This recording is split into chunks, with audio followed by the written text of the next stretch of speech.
The national recommendation for school nurses is one nurse for every 750 students. With the numerous responsibilities a school nurse has on a daily basis, caring for 750 or more students can prove at times impossible, including facility concerns, caring for hurt or ill children, feeding some children, and administering vision and hearing exams. A school nurse performs vital service for a large amount of people.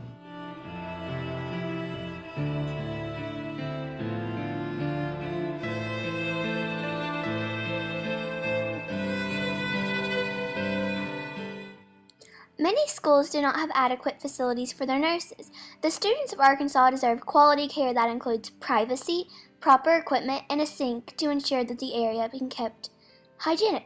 School nurses serve not only our students, but the school staff as well. School employees sometimes require assistance, and there are many cases where a school nurse has helped a staff member identify or treat an ailment. Most people think it's Band-Aids and ice packs. But not only do I have to keep up with shot records to make sure all children meet the requirements for the state requirements for immunizations. There's state mandated screenings, vision screenings, hearing screenings, scoliosis, BMI. I have 700 children at my school, and all of those are referred that need to be referred. I see approximately 40 children a day. Lee is nonverbal. So Lee is 14, but that's like taking care of an infant. When he is hurt or injured or something's wrong, the nurse has to figure out what it is. And if you do not have a skilled nurse taking care of Lee, a secretary or just a normal person would not know what signs to look for to be able to care for him. Lee has seizures, and he has a feeding tube, and he has a severe allergy to fire ants and yellow jackets, and we have to have someone close by to be able to care for him. Now 11 years old, Lexi Ryan discovered that she had type 1 diabetes in kindergarten. Being insulin dependent, Lexi relies on the school nurse to help her with medication. When Lexi was first diagnosed, her blood sugar level was above 600. The healthy range is 80 to 120. If school personnel had not recognized the symptoms, Lexi could have died. And it makes my finger bleed so I can get the blood to test my sugar. Put it at the top of the strip and it takes them in. And then it shows that I'm currently 200. It is a mini ER.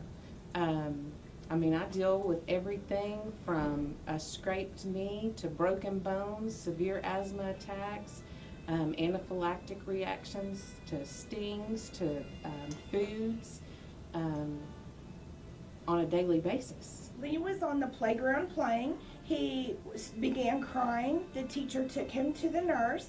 She noticed he was coughing, and a cough progressed where he was wheezing. She found a couple of bites or stings on him, and by that time he was wheezing so bad she had to administer an EpiPen, and then he had to follow up with medical treatment at a hospital. Lee also has a delayed swallow, which he cannot protect his airway, and he doesn't have the strength always to clear his airway appropriately, and he began to choke, and the therapist and school teacher took him directly to the nurse, and she was unable to clear his airway without actually suctioning him out.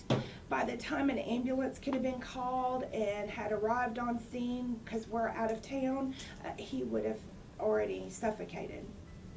They deserve to be in the classroom, and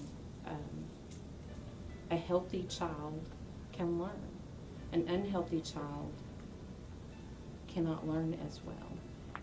When my blood sugar gets too high, I can't think, I get stressed, and my head starts hurting, and I can't concentrate on work. And when I get low, I can't really walk well. My legs start weakening, and my arms start weakening, and I feel shaky, and it kind of scares me a lot. The nurses are a lifeline. It's the only way she's been able to go to school. Otherwise, I would homeschool her. I'm a teacher, so I could. but I feel like she needs that socialization. There have been a handful of times in the last 6 years that they have not been able to get a sub for a nurse, and she has to stay home. She can't go to school, so she misses whatever learning they're doing at school. Fortunately, she's very smart, and so she's never gotten behind. But if there's not a nurse, then she's home. There have been several instances. I had a young lady 2 years ago that got off the bus at 7:30 in the morning, and as she walked off the bus, she completely passed out onto the sidewalk.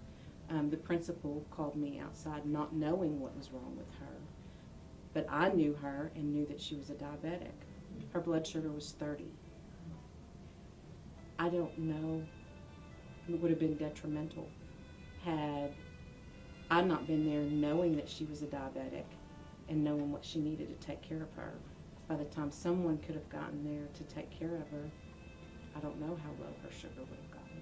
Glucagon is what you give in the event that her blood sugars are so low that she's unable to say, I feel low. If her blood sugars get so low, then there's a step to doing this. I mean, the syringe has to be injected into the vial, and then it has to be shaken up and resyringed and then jabbed into her thigh to keep her blood sugar high enough to keep her alive. Without a school nurse, they would not be able to recognize the symptoms to be able to treat him the way he needs to be in an emergency situation. It allows him to attend school daily. And for me to have that assurance I need as a parent that he will be safe and well taken care of and his medical needs met and arrive home at the end of the day. They are the lifeline for many students, but also all of the students, because if their physical needs are not met and parents are not confident that their kids are going to be taken care of, then the kids are going to know. They're going to feel concerned about their situation. I'd probably kind of feel a little stressed, focusing more on diabetes than school, because I don't want to get too low or too high and then have to go through all these medical procedures and stuff. A school nurse is important because the medically fragile children deserve to learn.